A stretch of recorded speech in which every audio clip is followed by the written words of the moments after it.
Assalamualaikum warahmatullahi wabarakatuh.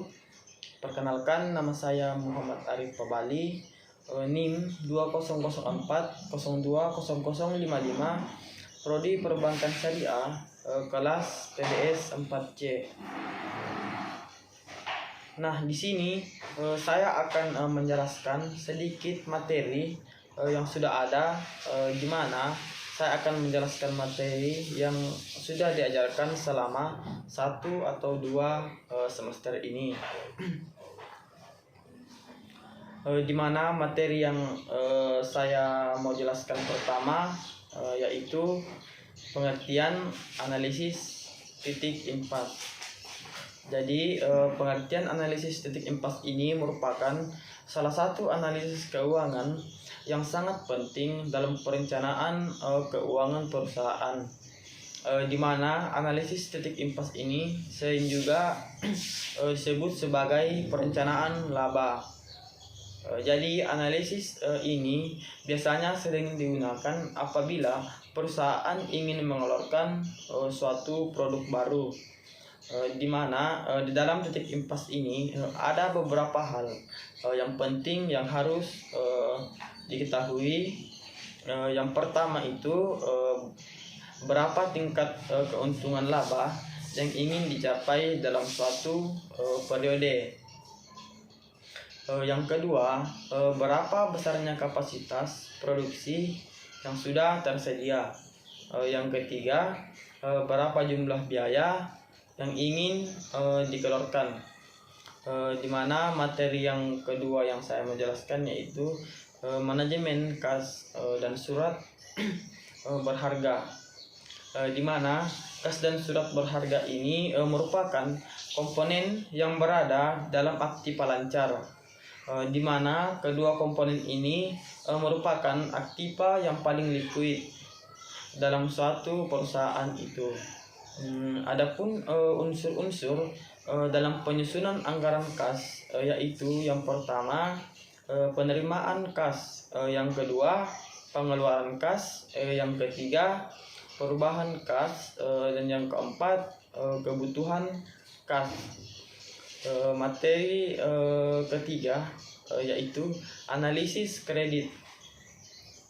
Jadi analisis kredit ini merupakan analisis yang digunakan untuk melihat layak tidaknya suatu kredit dikucurkan oleh lembaga keuangan seperti bank, di mana tujuannya untuk jangan sampai kredit nanti yang dibiayai tidak layak. Jadi analisis kredit dapat dilakukan dengan berbagai alat analisis.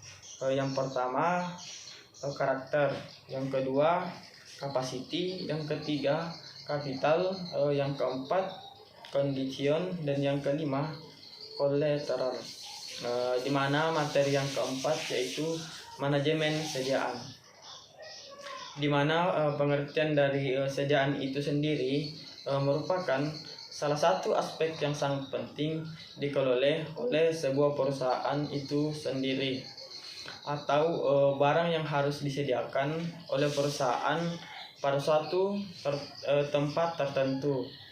Jadi secara umum hubungan utama besarnya investasi dalam sediaan dipengaruhi oleh yang pertama jumlah penjualan, yang kedua waktu dan segi teknik proses produksi, yang ketiga daya tahan, yang keempat faktor harga beli, yang kelima konsekuensi kehabisan sediaan suatu barang, di mana materi yang kelima yaitu pendanaan jangka pendek.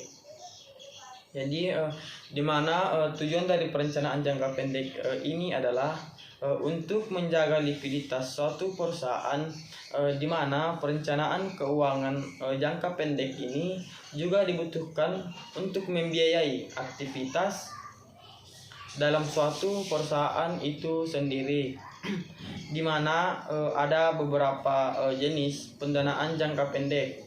Yang pertama kredit perdagangan, yang kedua beban yang masih harus dibayar, yang ketiga kredit pasar uang, Yang keempat, pinjaman jangka pendek. Yang kelima, whistle atau draft. Yang keenam, pinjaman jangka pendek tanpa jaminan. Dan yang ketujuh, anjang piutang. Jadi materi yang terakhir yang saya jelaskan sedikit mengenai manajemen modal kerja. Jadi manajemen modal kerja itu merupakan suatu pengelola investasi perusahaan dalam aset jangka pendek, di mana modal kerja didefinisikan sebagai modal yang digunakan untuk membiayai operasional perusahaan sehari-hari, terutama yang memiliki jangka waktu yang pendek. Jadi ada dua modal kerja perusahaan. Yang pertama itu modal kerja kotor, dan yang kedua modal kerja bersih. Nah, mungkin itu saja yang dapat saya jelaskan terkait materi yang sudah disediakan. Kurang dan lebihnya mohon dimaafkan. Saya akhiri. Assalamualaikum warahmatullahi wabarakatuh.